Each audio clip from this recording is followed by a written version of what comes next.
you know, for example, there's wrong to commit suicide because your parents will be unhappy, because you can change the situation in life, you have choices. So that's why it's not about suicide. Anything that doesn't concern the other people, we can't apply those rules. So the Kant is, according to my understanding, Kant is the golden rule principle, and then just change it according to his philosophical system. I have another question. Yeah, I know, Pavel. There's a philosophy PhD student. So I think you just mentioned the categorical imperative that we shouldn't come to suicide because of the categorical imperative doesn't allow us to do it, right? yeah.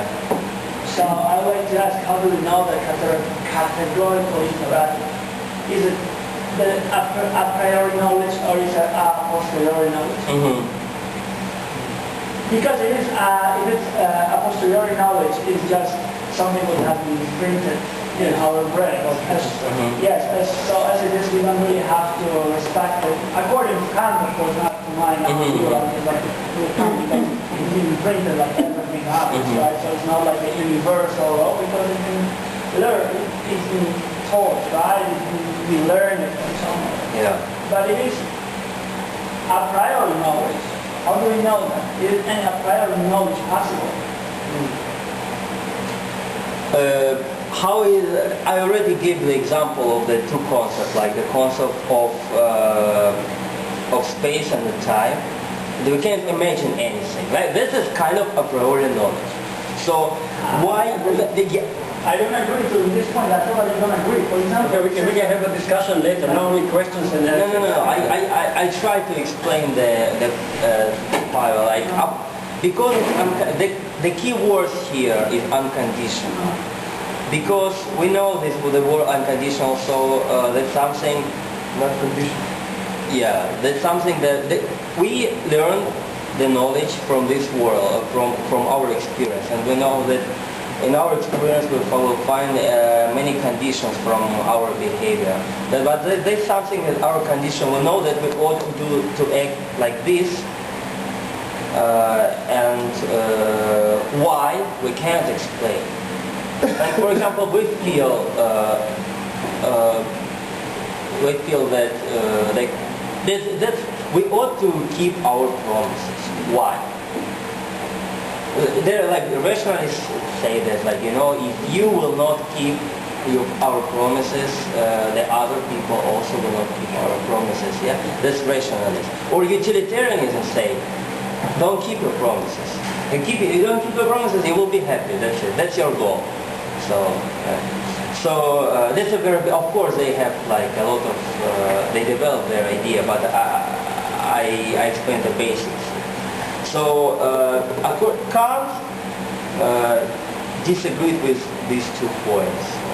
He said that that's something that we learn. We should keep our promises because it's something inside, because we know that it's right, it's universal law. We can do it, we can transform this maxim into universal law, so that's fine.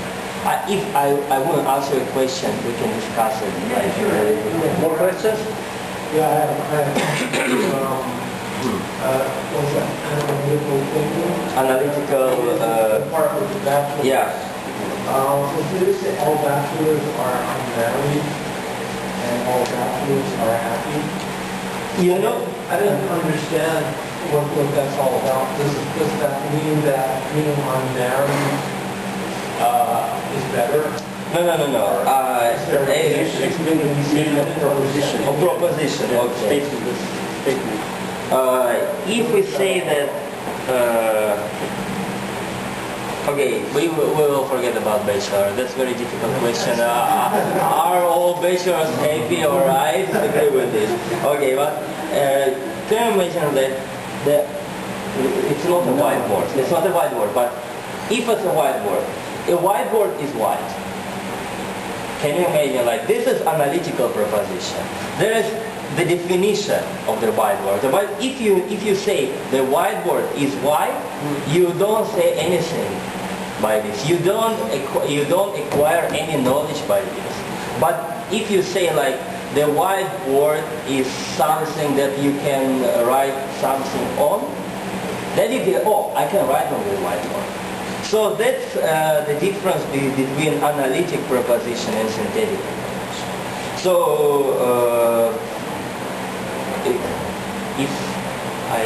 whether I answer it. So they can't say that synthetic statements are something that we use synthetic statements to learn about the world. So we get knowledge from the synthetic space. The analytical is no new knowledge. New knowledge. The synthetical, there is something new. We Yes. learn. Right? Yeah. So basically for analytical thinking, you don't need to know anything to say that? Or You mean? you know, you said the whiteboard is white? Yeah. If I said the whiteboard is white, did you learn something from this? Did you know the new knowledge from this? I think no. What about bachelor is unmarried? Well, that's like just common knowledge. You say unmarried is bachelor. Right, what do you mean what a bachelor is? Right. If you don't know what bachelor is, that means you know what bachelor We can come later to that. I have a question. Yeah. Does the golden rule have something to do with mercy? Mercy. Charity. Charity, mercy? No. A little bit different. Different. What kind of mercy? It's her question. Yeah, that's good. That's good. What kind of mercy? What do you mean? What kind of mercy? I don't know what kind of mercy. Okay, try to answer it. Okay. I mean, I mean, we have this. Well, no, I guess mercy. Yeah, like compassion, or like what did you say? Charity. Charity. But these are all different things. Okay. Ask those three different ones. Okay. The golden rule about compassion. How does the golden rule talk about mercy, and how does it talk about charity? The mercy. Mercy. There's something that I should forgive. I can forgive something, right? Right? You can apply it like this. You did some harm to one person, and then you want this person to forgive you, and then you just ask, if I were this person, would I forgive me? This is something that we can explain the golden rule, or I can't say, if this person will forgive me, cannot be universal law. Should all of human beings forgive me or forgive another human being in that situation? That's how we can explain golden rule or categorical imperative. That's great. Yeah. That's great. So, okay, good. I have another question. The two wills I thought were really interesting. So one of the wills, the one that ends in an R, the German ends in R, Willkünner. Willkür and Wille. It's like choice. Yeah. Choice, yeah. But I'm having a little bit of trouble sort of understanding Wille. Is it like it's like everybody in the world wants something? It's like Wille is something that we wish beyond our personal desires and personal individualistic feelings. So is it just something that happens inside of yourself? It's not, because the other one is like choice, and I can affect something actively. Yeah, the Willkür is individualistic. It's like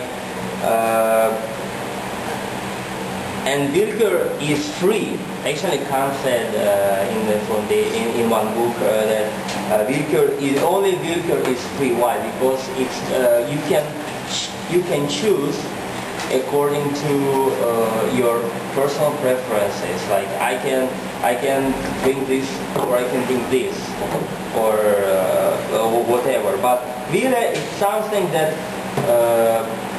we cannot explain. That something that we wish to have beyond our Beyond your individualistic and immediate preferences. ability. Yeah. Beyond your immediate ability. Yeah. I might wish to have a car, but it's not something I can just go out and buy. That kind of thing. It's a bit outside of yourself. It's something you know. It's a little bit different. For example, can you imagine like if you want to have a beer, you just go to 7-Eleven. That's only about you. And then if you, for example, you see that you watch TV and you see the people suffering, and then you say, I don't want these people suffering. That's really something that it doesn't matter. Like it doesn't. It's not connected with you, but you have this desire, you have this will. I have something to add about that because I'm Swiss, right? And you can speak German, okay? Right. So I know Willkür. Well, Willkür means there's no rule. It's not necessarily connected to choice. It's just you have to say it's just randomly. It's like Willkür, like you just do anything. You know, so you say, oh, okay, choose this bottle or that, or whatever. Yeah. This T-shirt, that.